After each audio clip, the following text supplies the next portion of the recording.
Hey guys, welcome back to the channel. Today, we're diving deep into a topic that's been getting a lot of attention lately. Why Counter-Strike 2 is suddenly peaking in concurrent players. But before we get into that, I have some exciting news for you. We're running a huge giveaway over on our Discord server. If you subscribe to the channel and join the Discord, you'll have a chance to win some nice gloves. So don't miss out, head over there now and check out the giveaway channel. Alright, let's get back into it.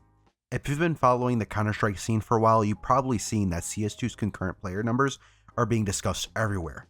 But why does this even matter? Why are so many people paying attention to these numbers? To really understand this, let's take a quick look back at the launch of CS2. When the game was first announced and eventually released, the hype was insane. Everyone was excited to see how Valve would evolve the Counter-Strike franchise. This hype wasn't just limited to the game itself, it spread across the entire CS ecosystem, particularly the skin market. Prices for many skins skyrocketed, with investors and traders jumping in, hoping to make a profit on what they believed was the start of a new era. But here's where things took a turn. Once the game officially launched, many players realized that CS2 wasn't exactly the revolutionary upgrade they were expecting. In fact, in some areas, it was a downgrade compared to CSGO.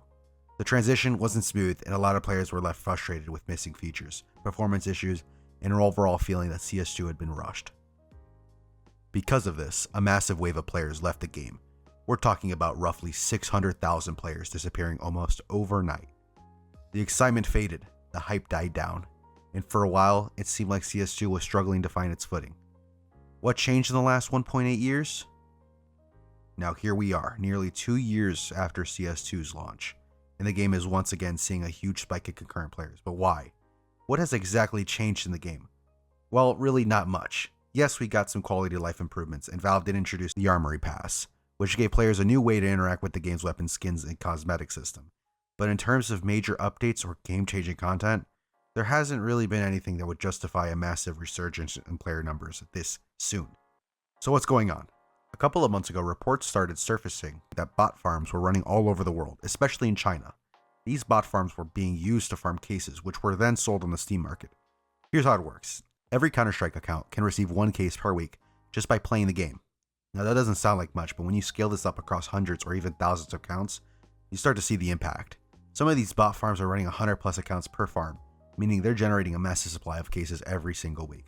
To put this into perspective, if you multiply this across the world, you could easily be looking at a 4 to 5 figure number of bots accounts, all of farming cases, every single week.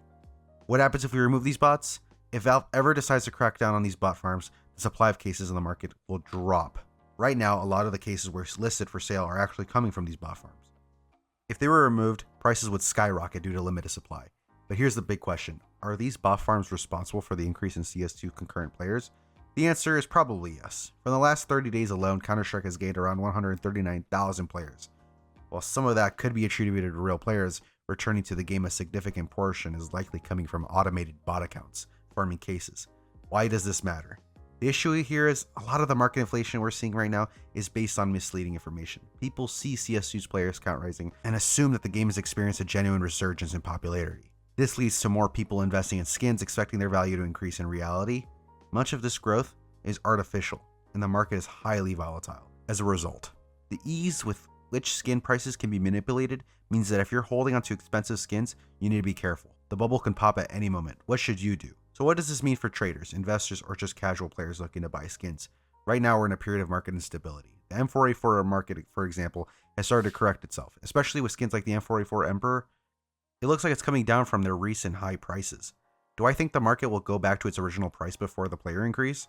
Not entirely, but I do believe we're seeing a lot of overinflated prices. They'll eventually stabilize. My advice, be cautious. If you're looking to buy skins, you might want to wait for a dip rather than buying at the current inflated prices. History has shown that most of the skins tend to drop in price over time, especially after artificial hype dies down. Do I believe that prices will go up eventually? Yes, from an actual growth perspective, not from artificial.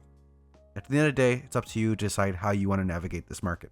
But if you're holding on to highly volatile skins, just know that the prices you see today might not hold up in the long run. That's going to wrap up today's video. Hopefully this gave you some insight into what's happening in the Counter-Strike scene right now. If you found this helpful, drop a like, subscribe, and don't forget to join the Discord for the glove giveaway. Let me know your thoughts in the comments. Do you think CS2's growth is real, or is it all just an illusion? I'll catch you guys in the next one.